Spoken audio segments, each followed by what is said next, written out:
కూడి వచ్చిన విశ్వాసులందరికీ ప్రభు పక్షాన వందనాలు తెలియజేస్తున్నాను. మరొకసారి అందరూ కూడా దేవుని స్తోత్రం. సంతోషంగా ఉన్నవారు అందరూ కూడా, అందరూ సంతోషంగా ఉన్నారా? ఇంకా హృదయపూర్వకంగా చెప్పాలి దేవుని స్తోత్రం. దేవుడు అనుగ్రహించిన మరి యొక్క శ్రేష్టమైన సమయం. What a beautiful day it is.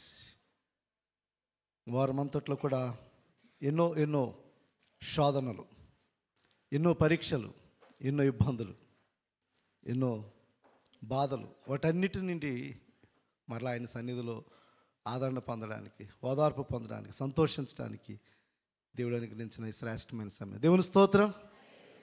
ఈ యొక్క ఉదయకాలపు ఆరాధన కూడి వచ్చిన మీ అందరికీ ప్రభు పక్షాన మీ అందరికీ వందనాలు తెలియజేస్తున్నాను. దేవుడు మిమ్మల్ని, మీ కుటుంబాన్ని దీవించును గాక. ఆమేన్. గడిచిన వారం నుంచి మనము ఒక నూతనమైన సిరీస్లో దేవుని వాక్యాన్ని మనం ధ్యానం చేస్తున్నాం. వాచ్ఫుల్నెస్, మెలకువ కలిగి ఉండటం. ఈ విశ్వాసయాత్రలో ముందుకు వెళుతున్నప్పుడు మెలకువ మనకి అవసరమైంది. మెలకువ మనకి అవసరమైంది. ఎందుకంటే మెలకువ లేనట్లయితే వి మే గెట్ ఇన్ టు ప్రాబ్లమ్స్, సమస్యల్లో పడిపోతుంటాం. మెలకువ లేకపోయినట్లయితే వి మే గెట్ ఇన్ టు డేంజర్స్, ప్రమాదాల్లో పడిపోతూ ఉంటాం. ప్రమాదాలు మనకి చెప్పొస్తాయండి. ప్రమాదాలు మన డోరు నెట్టి మన దగ్గరికి రావు. ప్రమాదాలు ఆకస్మికంగా వస్తుంటాయి. ప్రమాదాల్లో పడుతున్నప్పుడు కూడా ఆకస్మికంగానే పడిపోతుంటాం. మనం ప్రమాదాల్లో పడిపోతున్నప్పుడు కూడా ఆకస్మికంగానే పడిపోతుంటాము. అందుకే విశ్వాస జీవితంలో మెలకువ అవసరమైనది. ఎందుకో తెలుసా?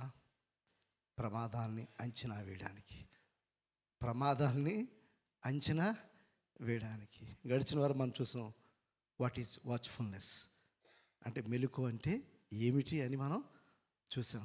జాగ్రత్తగా ఉండాలి, మేల్కొని ఉండాలి, అప్రమత్తంగా ఉండాలి. ఈరోజు మనం చూడబోతున్నాము the necessity of the watchfulness.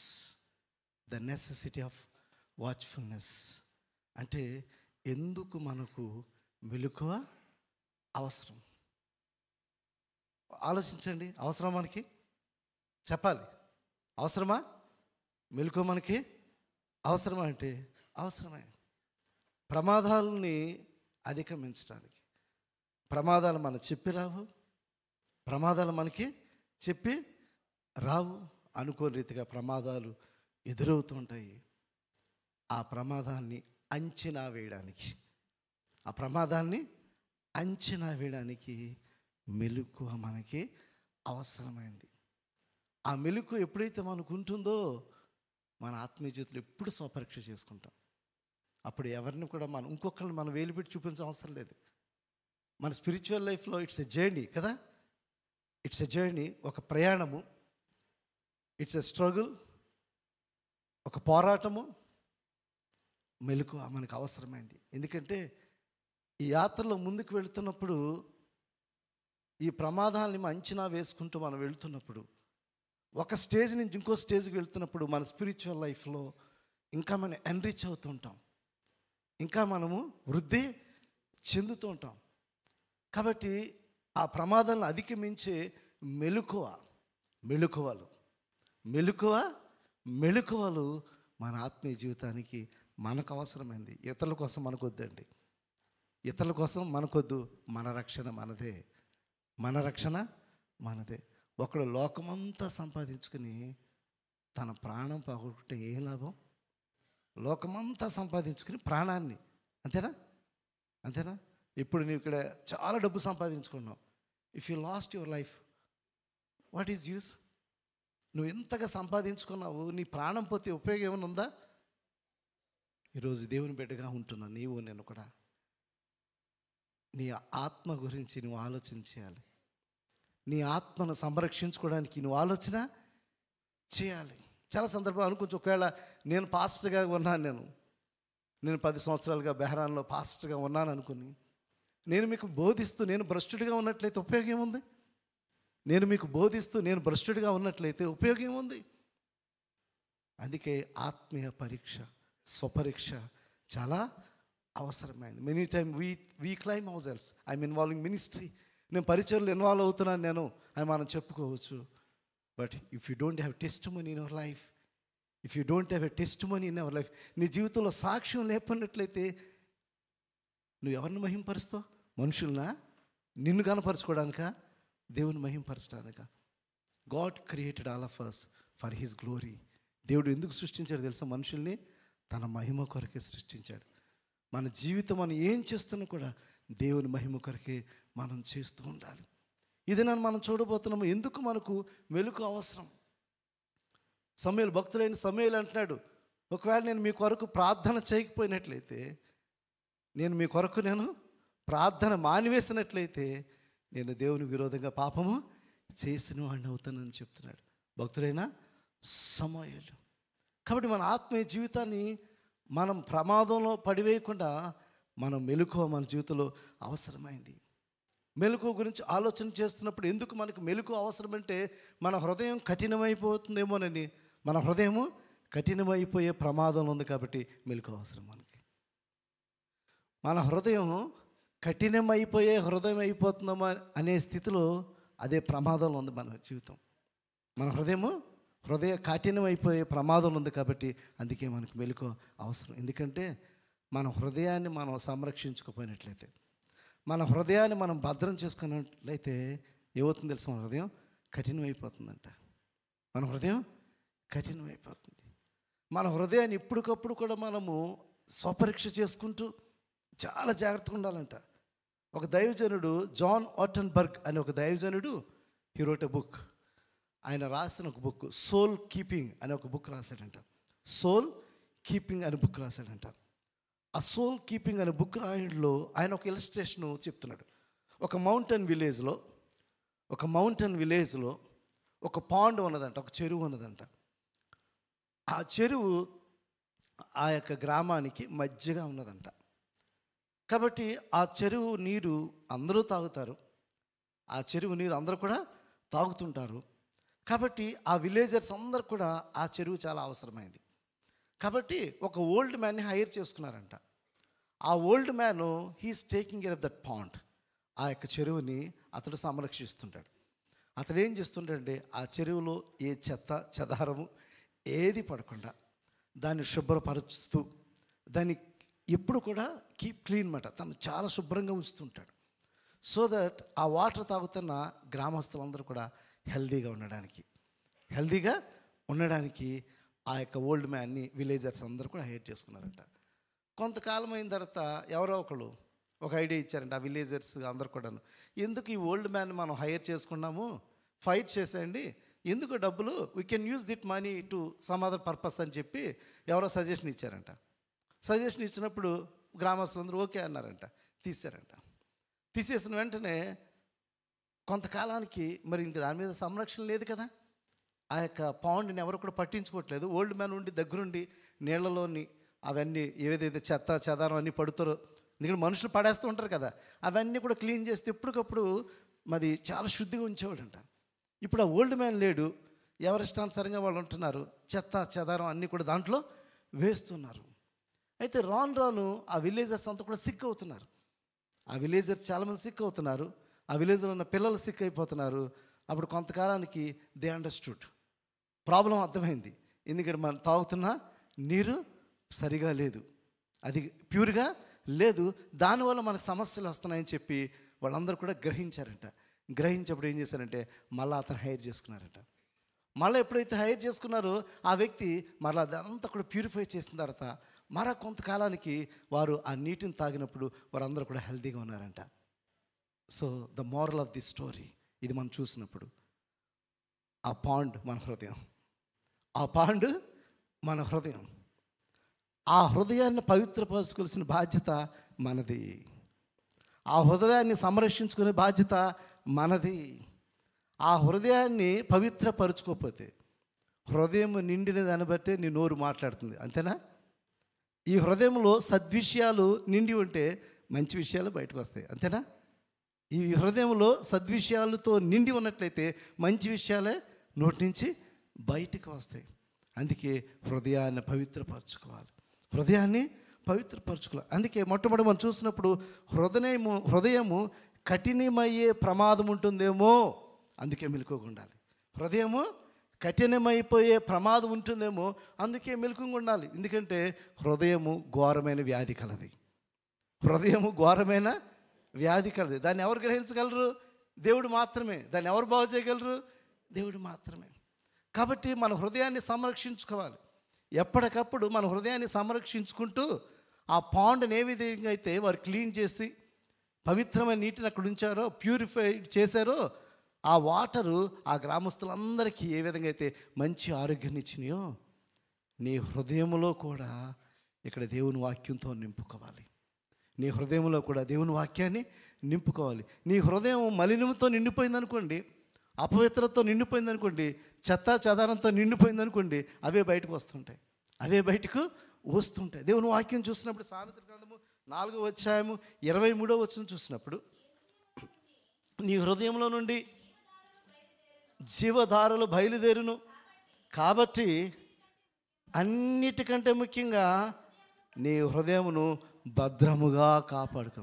కాబట్టి మన హృదయం చెడిపోకుండా ఉండడానికి, మన హృదయం కఠినంగా అయిపోవడానికి ఉండకుండా మనం ఏం చేయాలంటే మన హృదయాన్ని భద్రపరుచుకోవాలి. మన హృదయాన్ని మనము భద్రపరుచుకోవాలి. ఎందుకంటే హృదయాన్ని మనం పట్టించుకోలేదనుకోండి, హృదయం ఏమైపోతుందంటే ఇది ఘోరమైన వ్యాధి కలదా, కఠినమైపోతుందన్నమాట. ఈ కఠినమైన హృదయం రాయి అయిపోయింది అనుకోండి, స్పందించదు. వాక్యం కూడా చెప్తున్నా వాక్యానికి ఆ హృదయం స్పందించదు. కాబట్టి హృదయం కఠినమైపోతుందేమో అని మనందరం కూడా జాగ్రత్త పడాలని దేవుని వాక్యం సెలవేస్తుంది. కాబట్టి మన హృదయాన్ని భద్రం చేసుకోవాలి. మన హృదయాన్ని భద్రం చేసుకో. హెబ్రీ పత్రిక 3వ అధ్యాయము 12-13 వచనాలు చూసినప్పుడు, హెబ్రీ పత్రిక 3వ అధ్యాయము 12-13 వచనాలు, సహోదరులారా, జీవం గల దేవుని విడిచిపోవనట్టి విశ్వాసముని దుష్ట హృదయము మీలో ఎవని అయినను ఒకవేళ ఉండునేమో అని జాగ్రత్తగా చూచుకునడి. నేడు మీరు ఆయన శబ్దాన్ని వినినేళ్ళ కోపము పుట్టించినప్పటి వలె మీ హృదయములను కఠిన పరుచు కొనకుడని ఆయన చెప్పాను. పాపం వలన కలుగు భ్రమచేత మీలో ఎవడను కఠినపరచబడకుండునట్లు.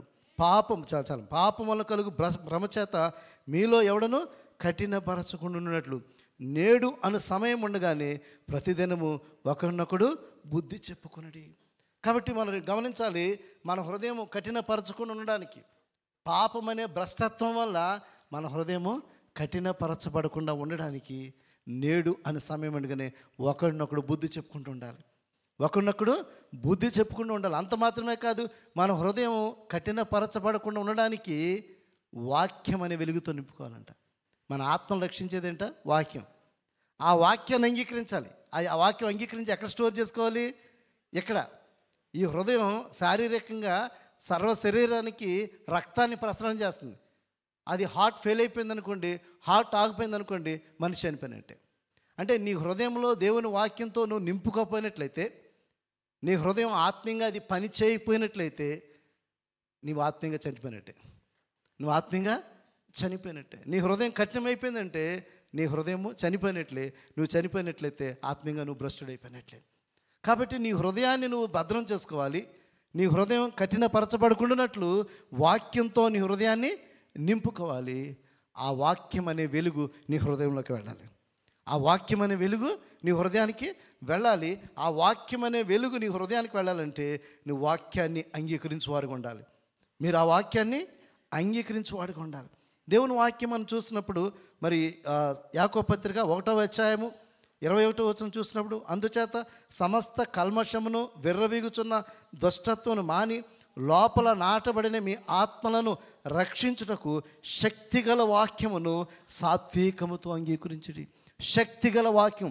ఈ వాక్యం అంటే శక్తిగల వాక్యం. ఈ వాక్యాన్ని మనం అంగీకరించినప్పుడు అది నీ ఆత్మను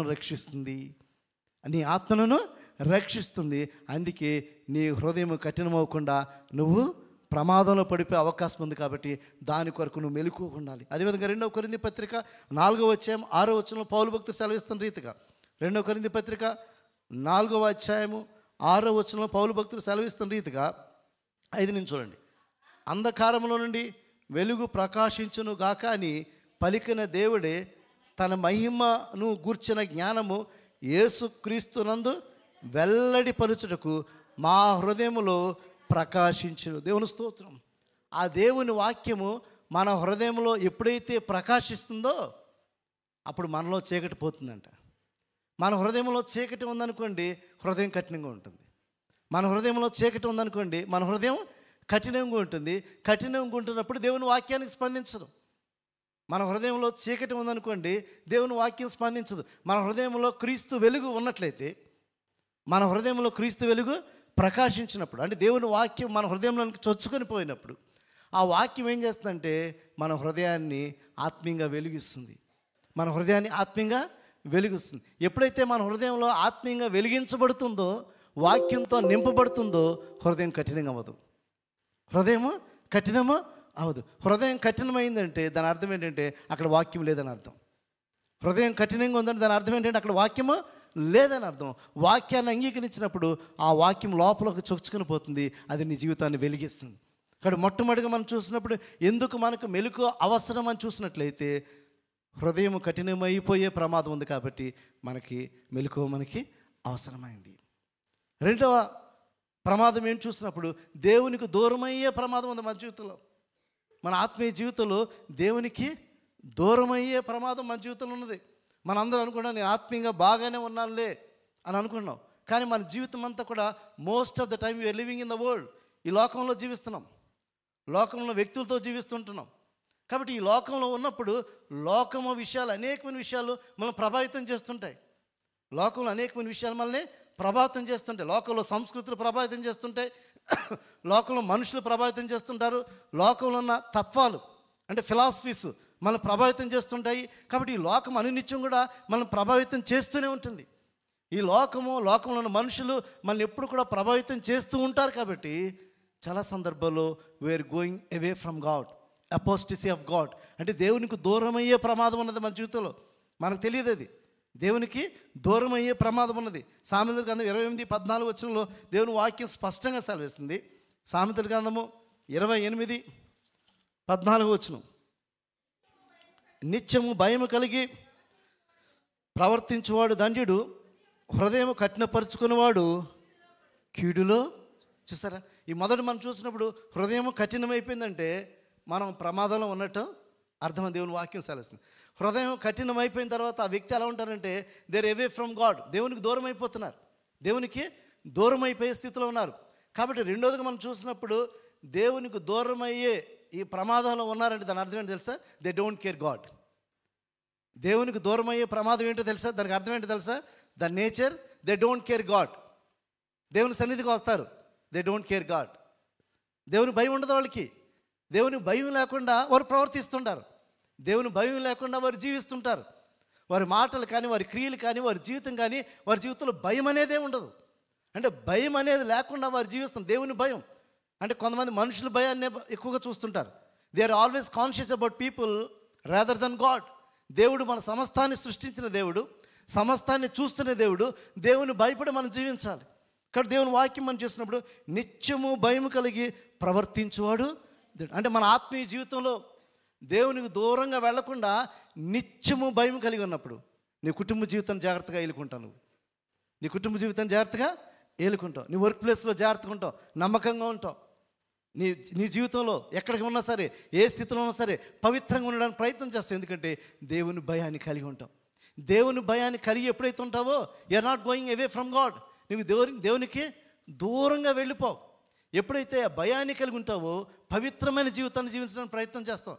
నీ మాటలోను, క్రియలోను, ఆలోచనలోను, సమస్త విషయాల్లో దేవుని భయాన్ని కలిగి జీవిస్తాం. 2 కొరింథీ పత్రిక 7వ అధ్యాయం 1వ వచనంలో పౌలు భక్తులు అదే సెలవిస్తున్నాడు. మనకి వాగ్దానం ఉన్నవి కనుక దేవుని భయముతో పరిశుద్ధతను సంపూర్తి చేసుకొనుచు శరీరమునకు ఆత్మకును కలిగిన సమస్త కల్మషము నుండి మనల్ని పవిత్రులుగా చేసుకుందాము. ఎప్పుడైతే దేవుని భయాన్ని కలిగి ఉంటామో మన శరీరానికి, మన ఆత్మకు అంటుకుంటున్న కల్మషాన్ని మనం పవిత్రపరచుకోవడానికి ప్రయత్నం చేస్తుంటాం. చాలా సందర్భంలో they are conscious about the external body. వారి పైన ఉన్న శరీరం కొరకు చాలా జాగ్రత్తలు తీసుకుంటాం. గడిచిన వారు మనం చెప్పుకునే రీతిగా వారు చేతులు శుభ్రంగా కడుక్కుంటారు, ఆహారాన్ని మంచిది తీసుకుంటారు, మంచి వస్త్రాలు ధరిస్తారు. వారు అన్నీ కూడా అంటే వారి శరీరాన్ని కాపాడుకోవడానికి, వారి యొక్క ఆరోగ్యాన్ని కాపాడుకోవడానికి ఎట్టి రీతిగా అయితే చాలా జాగ్రత్తలు తీసుకుంటారో మన ఆత్మను సంరక్షించుకోవడానికి కూడా జాగ్రత్తలు తీసుకోవాలి. ఎందుకంటే మన ఆత్మను మనం సంరక్షించుకోకపోతే, మన ఆత్మను మనము సంరక్షించుకోకపోతే ఖచ్చితంగా అది పాపములో పడవేసే అవకాశం ఉంటుంది. కాబట్టి మనం దేవునికి దూరం అయ్యే ప్రమాదం ఏంటంటే మన యొక్క ఆత్మీయ జీవితంలో పవిత్రత లేకపోవడం, దేవుని భయం లేకపోవడం. దేవుని భయం లేకుండా ఎవరైతే జీవిస్తారో వారు ఇంకా ఏమాత్రం కూడా అపవిత్రమైన జీవితంలో వారు ముందుకు వెళ్ళిపోతుంటారు. కాబట్టి రెండోదిగా మనం చూసినప్పుడు దేవునికి దూరమయ్యే ప్రమాదం ఉన్నది. కాబట్టి దేవునికి దూరమయ్యే ప్రమాదం ఉన్నది కాబట్టి దేవుని భయాన్ని కలిగి జీవించాలి. దేవుని భయాన్ని కలిగి జీవించాలి. ఈ లోకంలో ఉన్నవారిని కొంతమంది లెక్క చేయరు. కొంతమంది తల్లిదండ్రులు లెక్క చేయరు, పిల్లలు తల్లిదండ్రుల్ని లెక్క చేయరు. కొంతమంది పెద్దలను లెక్క చేయరు, పిల్లలు ఇటు రీతిగా ఉంటారు. కానీ దేవునికి భయపడి జీవించాలి. ఒకవేళ వీరు మిమ్మల్ని సంరక్షకులై ఉండొచ్చు. మీ తల్లిదండ్రులు ఎందుకు మిమ్మల్ని కొడుతుంటారు, లేకపోతే ఎందుకు తిడుతుంటారు, ఎందుకు సరి చేస్తుంటారంటే వారు మీ సంరక్షకులై ఉన్నారు. దేవుడు కూడా మీ సంరక్షకుడు, దేవుడు కూడా మీ పోషకుడు. దేవుడు మిమ్మల్ని సృజించిన వాడు. దేవుడు ప్రాణాన్ని మీ కొరకు ఆయన అర్పించాడు. కాబట్టి దేవుని దూరం కాకుండా మనం జీవించాలంటే దేవుని భయాన్ని కలిగి మనం జీవించాలి. దేవుని భయాన్ని కలిగి మనము జీవించాలి. కాబట్టి అటు రీతిగా మనందరం కూడా దేవుని భయాన్ని కలిగి జీవిస్తున్నప్పుడు దేవునికి దూరం కాకుండా మనం ప్రమాదంలో పడకుండా ఉండగలము అనే విషయం గమనించాలి. మూడోది చూసినప్పుడు శోధనలో పడిపోయే ప్రమాదం కూడా ఉన్నది. శోధనలో పడిపోయే ప్రమాదం కూడా ఉన్నది. మనం తెలియకుండానే మన జీవితంలో అనేక సందర్భాల్లో శోధనలో పడిపోయే అవకాశం ఉంది. ఎందుకంటే సాతాను బలవంతుడు, సాతాను జ్ఞానవంతుడు. ఆ సాతాను ఏం చేస్తాడంటే ఎవరిని మృంగుదనా అని ఎదురు చూస్తుంటాడు. ఆ సాతాను ఎవరిని మోసం చేశాడు తెలుసా? శిష్యుల్లో ఒకడైన యోధాను మోసం చేశాడు కదా. ఆ కోర్ టీము యేసుక్రీస్తు 12 మంది శిష్యులను ఏర్పాటు చేసుకున్నాడు. ఆ 12 మందితో పరిచర్యాన్ని జరిగిస్తున్నాడు. ఆ 3.5 సంవత్సరాలు పరిచర్య జరిగిస్తుంటే ఈ సాతాను 3.5 సంవత్సరాలు వారి వెనకాలే ఉంది, వారి వెనకనే ఉన్నది. ఎవరిని పడగొట్టాలా, ఎవరిని క్యాచ్ చేయాలని చెప్పి ఆ 3.5 సంవత్సరాలు కూడా ఆ సాతాను ఎదురు చూసినప్పుడు ఒక వ్యక్తి దొరికాడు. అతనే ఇస్కరియోతు యోధా. ఆ ఇస్కరియోతు యోధాకున్న ఒక బలహీనత అండి డబ్బు. ఆ ఇస్కరియోతు యోధాకున్న బలహీనత ఏంటి? డబ్బు. ఆ డబ్బు ఆశ అతనుకున్నది చాలా సందర్భాలు. ఎందుకంటే హీఈస్ మెయింటైనింగ్ ద మనీ. ఆ మనీని అతను మెయింటైన్ చేస్తున్నాడు. అతనిలో ఆ దురుద్దేశం ఉన్నది కాబట్టి ఆ సాతాను అతనిలో ఆలోచన పుట్టించి ఎంత భ్రష్టమైన స్థితికి వెళ్ళిపోయాడంటే యేసుక్రీస్తుని అమ్ముకోవడానికి డీల్ చేసుకుని భ్రష్టత్వమైన స్థితికి ఆ యొక్క ఇస్కరియోతు యూదా వెళ్ళిపోయాడు. ఎందుకంటే సాతాను అతనిలో ప్రవేశించును అని వాక్యంలో మనం స్పష్టంగా చూస్తాం. సాతాను అతనిలోనికి ప్రవేశించును అంటే అతనిలోనికి ప్రవేశించడానికంటే అతని విశ్వాసం అంత బలహీనమైంది, అతని విశ్వాస జీవితం అంత బలహీనమైంది, అతని ప్రార్థనా జీవితం అంత బలహీనమైంది. శోధనలో పడిపోయే బలహీన స్థితిలో అతను ఉన్నాడు. కాబట్టి ఆ సాతాను ఇస్కరియోతు యూదాను పట్టుకుంది. ఈరోజు ఇక్కడ ఉన్న మన జీవితాల్లో కూడా అనేకమైన శోధనలు సాతాను చూపిస్తుంటాడు. డబ్బుని ఎరగా చూపిస్తుంటాడు. కొన్ని ఆకర్షణలు కొన్ని ఎరగా చూపిస్తుంటాడు. వాటి ద్వారా నిన్ను శోధనలో పడవేయడానికి సాతాను అనినిత్యం కూడా ప్రయత్నిస్తూ ఉంటాడు. కాబట్టి ఈరోజు నేను కూడా సాతాన్ని ఎదిరించేవారు ఉండాలి. నీ విశ్వాసంలో స్థిరులుగా ఉంటూ, నీ ప్రార్థనా జీవితంలో స్థిరులుగా ఉంటూ నేను కూడా మెలకువగా ఉండాలి. అన్నీ యేసే చెప్తున్నాడు, మీరు శోధనలో ప్రవేశించుకున్నట్టు మెలకువగుండి ప్రార్థన చేయండి. మీరు శోధనలో ప్రవేశించుకున్నట్టు మెలకువగుండి ప్రార్థన చేయండి. ఆ ప్రార్థనా జీవితం విశ్వాసంలో మెలకువ మన జీవితంలో లేనప్పుడు ఖచ్చితంగా మనం పడిపోతుంటాం. అనేకమైన శోధనలు, అనేకమైన ఆకర్షణలు, వర్క్ ప్లేస్లో మనకి శోధనలు వస్తుంటాయి, మన ఇంట్లో శోధనలు వస్తుంటాయి, బయట శోధనలు వస్తుంటాయి, లోకంలో శోధనలు వస్తుంటాయి. అనేక సందర్భాల్లో అనేకమైన శోధనలు మనకు వస్తూ ఉంటాయి. వాటన్నిటిని ఎదుర్కోవాలంటే దేవుడు మనకు కావాలి. యేసయ్య కూడా శోధన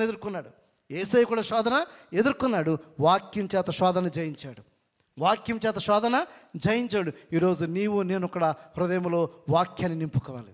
హృదయంలో వాక్యాన్ని నింపుకున్నప్పుడు ఆ శోధన జయించే శక్తిని దేవుడు మనకు అనుగ్రహిస్తాడు. కాబట్టి మూడోదిగా చూసినప్పుడు శోధనలో పడే ప్రమాదం ఉన్నది, కాబట్టి నువ్వు మెలకువ కలిగి ఉండాలి. నాలుగోది చూసినప్పుడు ఆత్మీయతలో క్షీణించే ప్రమాదం ఉన్నది. మన ఆత్మీయ జీవితంలో స్పిరిచువల్ డికే అంటే మన ఆత్మీయ జీవితంలో మనము క్షీణించిపోయే ప్రమాదం. చాలా సందర్భం అనుకుంటాం, నేను స్పిరిచువల్లీ ఓకే, నేను జాగ్రత్తగా ఉన్నాను, నేను బాగానే ఉన్నాను అని మనం అనుకున్నాము. ఇక్కడున్న ఒకసారి ఆలోచించండి, బెహ్రాన్ వచ్చి ఎంతమంది ఆత్మీయంగా బలపడ్డారో ఒకసారి ఆలోచించండి.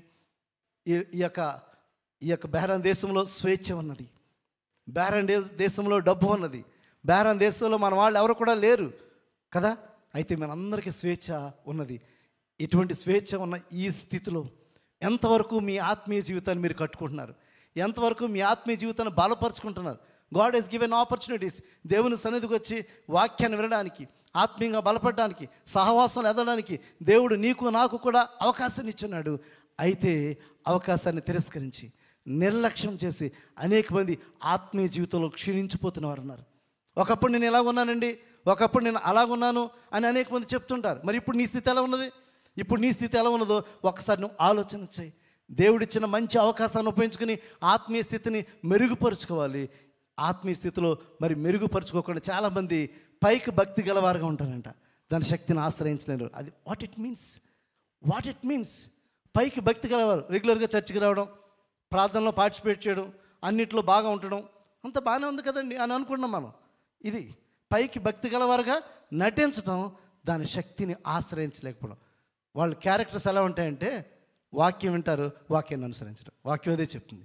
పైకి భక్తి గలగారు ఉంటారు, కానీ ఆ భక్తిని ఆశ్రయించినవారు అంటే ఆత్మీయ జీవితంలో వాళ్ళు క్షీణించిపోతున్నారు. చూడండి, దేవుని వాక్యం హెస్కేలు గ్రంథము 33:31 వచనం చూసినట్లయితే, హెస్కేలు గ్రంథము 33:31 వచనం, ఆయనను ఆ మాట నెరవేరును.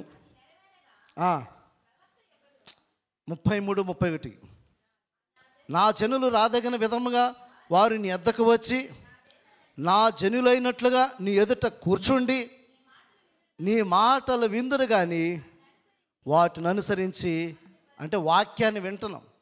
నా జనులైన వారట్టుగా మీరు దేవుని సన్నిధికి వస్తున్నారు. నా జనులు రాదగిన విధంగా వారు నీ ఎద్దకు వచ్చి నా జనులైనట్లుగా నీ ఎదుట కూర్చుండి నీ మాటలు విందురు కానీ దాన్ని అనుసరింపు. అంటే వాక్యాన్ని వింటున్నాం, వాక్యాన్ని అన్వయించుకోం. వాక్యాన్ని వింటున్నాం కానీ వాక్యాన్ని మన జీవితంగా అన్వయించుకోం. అంటే పైకి భక్తి గలగారు ఉంటూ ఆ శక్తిని ఆశ్రయించలేని వారు ఏంటంటే వాక్యాన్ని అనుసరించడం. వాక్యాన్ని వింటారంతే, just they are listeners but they are not doers. అంటే ఆత్మీయతలో మనం తగ్గిపోతున్న అర్థం ఏంటంటే వాక్యాన్ని అనుసరించి జీవించలేకపోవడం, వాక్యాన్ని అనుసరించి జీవించలేకపోవడం దేవుని వాక్యం సెలవిస్తుంది. అదేవిధంగా తీతు పత్రిక 1వ అధ్యాయము 16వ వచనం చూసినప్పుడు, తీతు పత్రిక 1వ అధ్యాయము 16వ వచనం, దేవుని ఎరుగుదమని వారు చెప్పుకుందరు కానీ అసహ్యులను అవిధేయులను ప్రతి సత్కార్యము విషయంలో భ్రష్టులై ఉండి తమ క్రియల వలన ఆయనను ఎరుగమన్నట్లుగా ఉన్నారు. దేవుణ్ణి ఎరుగుదమని చెప్పుకుందరు. మాకు దేవుడి గురించి తెలుసండి, మాకు వాక్యం తెలుసండి, మేము బైబిల్ చాలాసార్లు చదివాం, మేము చిన్నప్పటి నుంచి క్రైస్తవులం అండి, నాకు బాగా వాక్యానుభవం ఉంది అని మనం చెప్పుకుంటాం. కానీ వారి ఆత్మీయ జీవితంలో భ్రష్టత్వంలో జీవిస్తున్నారు, వారి ఆత్మీయ జీవితంలో పాపంలో జీవిస్తున్నారు. అంటే పైకి దేవుణ్ణి ఎరిగిన వారుగా ఉంటారు, కానీ దేవుణ్ణి ఎరగని వారే వారి ప్రవర్తన, వారి జీవితాలు ఉంటున్నవి. కాబట్టి ఆత్మీయ జీవితంలో వారు క్షీణించిపోతున్నారు, ఆత్మీయ జీవితంలో వారు క్షీణించిపోతున్నారు. ఇది నేను ఇక్కడ ఉన్న మనందరూ కూడా ఆలోచించండి. ఒకవేళ దేవుని వాక్యాన్ని విని అనుసరించకుండా ఆత్మీయ జీవితంలో క్షీణించిపోయే స్థితిలో ఉన్నామేమో, ఒక్కసారి ఆ ప్రమాదంలో పడకుండా మన ఆత్మీయ జీవితాన్ని మనం సరి చేసుకోవాలి. ఆత్మీయ జీవితంలో సరి చేసుకోకపోతే ఏమవుతుంది తెలుసా? చచ్చిపోతాం. మనం స్పిరిచువల్ లైఫ్లో చచ్చిపోతాం. పైకి మనం బ్రతుకున్న వారుగా ఉండటం, కానీ ఆత్మీయ జీవితంలో చనిపోతాం. ఆత్మీయ జీవితంలో చనిపోతే నిత్య జీవనంలోకి మనం వెళ్ళే అవకాశం లేదు, దేవుని రాజ్యానికి వెళ్ళే అవకాశము లేదు, దేవుని రాజ్య వారసులుగా అయ్యే అవకాశము లేదు. కాబట్టి మన ఆత్మీయ స్థితిని మనం ఎప్పటికప్పుడు కూడా ప్రమాదంలో పడకుండా జాగ్రత్తగా చూసుకోవాలి. ప్రకటన గ్రంథము 3వ అధ్యాయం 2-3 వచనాలు చూసినట్లయితే, ప్రకటన గ్రంథం 3వ అధ్యాయం 2-3 వచనాలు, నీ క్రియలు నా ఎదుట సంపూర్ణమైనవిగా నాకు కనబడలేదు కనుక జాగరూకుడవై చావనే ఉన్న మిగిలిన వాటిని బలపరచుము. నీవెలాగ ఉపదేశం పొందుతావో, ఎలాగూ వింటివో జ్ఞాపకం చేసుకుని దానిని గైకొనుచు మారు మనసు పొందము. నీవు జాగరూకుడివై ఉండినలా నేను దొంగవలే వచ్చేదను. దేవుని రాకడ ఎప్పుడు వస్తుందో మనకు తెలియదు. దేవుని రాకడ ఎప్పుడు వస్తుందో తెలియదు. మరణం కూడా ఎప్పుడు వస్తుందో మనకు తెలియదు. మరణం కూడా మన జీవితంలో ఎప్పుడు వస్తుందో మనకి తెలియదు.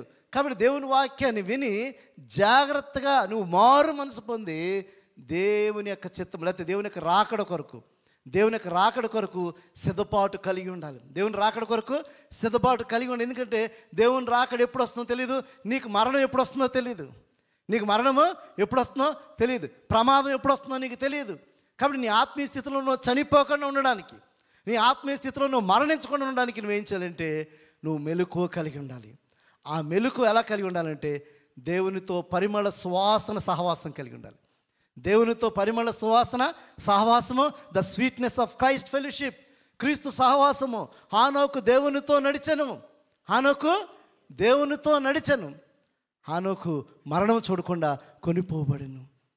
అంటే ఈ లోకానికి దూరంగా ఉంటూ దేవునితో సహవాసం చేస్తూ ప్రార్థనలోను దేవునిలో ఉంటూ అతడు దేవునితో నడిచిన వాడు ఉన్నాడు. ఈరోజు ఇక్కడున్న మనందరం కూడా ఏ విధంగా మెలకువగా ఉండగలమంటే క్రీస్తు సహవాసంలో నిత్యము ఉంటూ, క్రీస్తు సహవాసంలో నిత్యము ఉంటూ, క్రీస్తుతో నిత్యము ఆ సహవాసం చేస్తున్నప్పుడు నీ జీవితాన్ని నువ్వు సరి చేసుకుంటావు, నీ మాటను సరి చేసుకుంటావు, నీ క్రియను సరి చేసుకుంటావు, నీ జీవితాన్ని సరి చేసుకుంటావు. ఎందుకంటే క్రీస్తు సహవాసంలో క్రీస్తు వెలుగు నీలో ప్రవేశిస్తుంది. అప్పుడు చీకట్లో ఉండవు, చీకటి క్రియలు ఏమాత్రం కూడా చేయవు. ఎందుకంటే నువ్వు క్రీస్తు సహవాసంలో జీవిస్తున్నావు. నువ్వు క్రీస్తు సహవాసంలో, క్రీస్తు ప్రేమలో, క్రీస్తు భయములు కలిగి నువ్వు ఎప్పుడైతే జీవిస్తున్నావో నీలో చీకటి ఉండదు, చీకటి క్రియలు ఉండవు, చీకటి ఆలోచనలు ఉండవు, చీకటి తలంపులు ఉండవు. క్రీస్తు నీలో ఉంటాడు, క్రీస్తు సహవాసం ఉంటావు. ఆ క్రీస్తు సహవాసంలో క్రీస్తు వెలుగు నీలో ఉంటుంది. అదే దేవుని వాక్యం సెలవిస్తుంది. దేవుని వాక్యం చూస్తున్నప్పుడు 1 యోహాను పత్రిక 1వ అధ్యాయము 5-7 వచనాలు చూసినట్లయితే, 1 యోహాను పత్రిక 1వ అధ్యాయము 5 నుంచి, మేము ఆయనను విని మీకు ప్రకటించు వర్తమానం ఏమనగా దేవుడు వెలుగై ఉన్నాడు, ఆయన యందు చీకటి ఎంత మాత్రమో లేదు. అంటే మనం దేవునితో ఉన్నప్పుడు మనలో చీకటి ఉండదు. మనం దేవునితో సహవాసం చేస్తున్నప్పుడు మనలో చీకటి ఉండదు. అంటే దేవునితో మనం సహవాసం చేస్తున్నప్పుడు చెడు క్రియలు మనం చేయం. దేవునితో సహవాసం చేసినప్పుడు చెడ్డ మాటలు పలకం. మనం దేవునితో సహవాసం చేసినప్పుడు అపవిత్రమైన సంబంధాన్ని కలిగి ఉండం. దేవునితో సహవాసం చేసినప్పుడు దొంగతనం చేయం. దేవునితో సహవాసం చేసినప్పుడు వ్యభిచారం చేయం. దేవునితో సహవాసం చేసినప్పుడు మనం అపవిత్రమైన సంబంధాలు మనం కలిగి జీవించము. దేవునితో సహవాసం చేసినప్పుడు దేవుని వెలుగు మనలో ఉంటుంది. అప్పుడు చీకటి ఏమాత్రం కూడా మనలో ఉండదు. దేవుడు వెలుగై ఉన్నాడు కాబట్టి ఆయన యందు చీకటి ఎంత మాత్రమో లేదు. ఆయనతో కూడా సహవాసం గలవారని చెప్పుకొని చీకటిలో నడిచినలా మనం అబద్ధం ఆడుచు సత్యమును జరిగింపుకుందుము. నేను దేవునితో ఉన్నాను, దేవుని సహవాసంలో ఉన్నాను అని చెప్పుకున్నావు. మరి నీ క్రియలు ఎలా ఉన్నాయి? నీ క్రియలు చీకటిలో జీవించే క్రియలు, నీ మాటలు, నీ క్రియలు, నీ ఆలోచనలు, నీ తలంపులన్నీ కూడా నువ్వు చీకటిలో జీవిస్తున్నావు. అబద్ధమైన జీవితం జీవిస్తూ దేవుణ్ణి మోసం చేస్తున్నావు. ఈ లోకంలో ఉన్న వారిని కూడా మోసం చేస్తున్నావు. దేవుణ్ణి మోసం చేస్తున్నావు, లోకంలో ఉన్న వారిని కూడా మోసం చేస్తున్నావు. నేను దేవుని బిడ్డనని చెప్తున్నావు, నీ జీవితం అంతా చీకటి. నువ్వు దేవుని బిడ్డనని చెప్తూ నీ జీవితం అంతా చీకటి. నువ్వు క్రీస్తులో ఉన్నట్లయితే క్రీస్తు వెలుగు నీలో ఉంటుంది. క్రీస్తు వెలుగు నీలో ఉన్నట్లయితే ఆ క్రీస్తు వెలుగు నీ జీవితాన్ని నడిపిస్తుంది. నీ మాటలు ఏ విధంగా మాట్లాడాలో, నీ క్రియలు ఏ విధంగా నడవాలో, నీ జీవితం ఏ విధంగా నడవాలో ఆ క్రీస్తు వెలుగు నిన్ను నడిపిస్తుంది. కాబట్టి ఏ విధంగా మనం మెలకుగా ఉండాలంటే, హృదయం కఠినమవకుండా ప్రమాదంలో పడకుండా ఉండాలంటే, దేవునికి దూరమయ్యే ప్రమాదం నుంచి మనం పడిపోకుండా ఉండాలంటే, శోధనలో మనం పడిపోయే ప్రమాదం నుంచి మనం బయటపడాలంటే, ఆత్మీయ జీవితంలో క్షీణించుకున్న ప్రమాదంలో ఉండకుండా ఉండాలంటే ఏ విధంగా మనం ఉండాలంటే క్రీస్తు సహవాసంలో ఎదుగుతుండాలి. అనునిత్యము కూడా దేవుని భయాన్ని కలిగి, క్రీస్తుతో సహవాసాన్ని కలిగి, ఆ క్రీస్తు సహవాసంలో మనం ముందుకు వెళుతున్నప్పుడు ఖచ్చితంగా చదవని వాక్యం అయితే ఆయన వెలుగులో ఉన్న ప్రకారము మనం వెలుగులో నడిచినలా మనం అన్యోన్య సహవాసం గలవారు ఎందుము. అప్పుడు ఆయన కుమారుడైన యేసుక్రీస్తు మన ప్రతి పాపం నుండి మనల్ని పవిత్రులుగా చేయను. మనం పాపం లేనివారని చెప్పుకునేలా మనమే మోసపుచ్చుకొనుచున్నాము, మనలో సత్యం ఉండదు. కాబట్టి మనము ఆయనతో సహవాసం కలిగిన వారమైతే ఆ వెలుగులో మనం జీవిస్తుంటాము. ఆయన వెలుగులో మనము జీవిస్తుంటాము. మనం వెలుగులో నడిచినలా మనం అన్యోన్య సహవాసం గలవారే యుందుము. అప్పుడు మన ఆయన కుమారుడైన యేసుక్రీస్తు రక్తము మన ప్రతి పాపం నుంచి ఆయన పరిశుద్ధులుగా చేయను. కాబట్టి ఇదేనా ఇక్కడ కూడిన మనందరం కూడా క్రీస్తు సహవాసంలో ఎదుగుతూ మెలకువ కలిగి మనం జీవిస్తున్నప్పుడు, భయం కలిగి జీవిస్తున్నప్పుడు, యేసుక్రీస్తు మన ప్రతి పాపము నుంచి దూరపరిచి ఆ నిత్యమైన ఆ నిత్యత్వంలోనికి మనలందరినీ కూడా ఆయన నడిపించే గొప్ప దేవుడు ఉన్నాడు. కాబట్టి ఈ దినాన్ని ఇక్కడ కూడిన మనందరం కూడా మెలకువ అవసరమైంది. మెలకువ మనకి అవసరమైంది. అనేకమైన ఆత్మీయమైన ప్రమాదంలో పడిపోకుండా మెలకువ అవసరమైంది. ఆ మెలకువ ఎలా వస్తుందంటే క్రీస్తు సహవాసం ద్వారా ఆ క్రీస్తు సహవాసంలో ఎదుగుతూ ఏ విధంగా అయితే హానోకు దేవునితో నడిచాడు, హానోకు ఏ విధంగా అయితే దేవునితో ఆ సహవాసంలో ఎదిగాడు, అందుకే మరణం చూడకుండా క్రీస్తు నిత్యత్వంలోనికి ఏ విధంగా అయితే అతను కొనుపోబడి ఉన్నాడో, ఈరోజు నీవు నేను కూడా అటువంటి గొప్ప అవకాశాన్ని పొందుకున్న వారుగా ఆ ప్రమాదంలో పడిపోయి మన జీవితం ఈ లోకంలో నశించుకుండడానికి 2025 సంవత్సరంలో మెలకువ కలిగి మనం ముందుకు వెళదాం. దేవుడి మాటలు దీవించును గాక. ఆమేన్.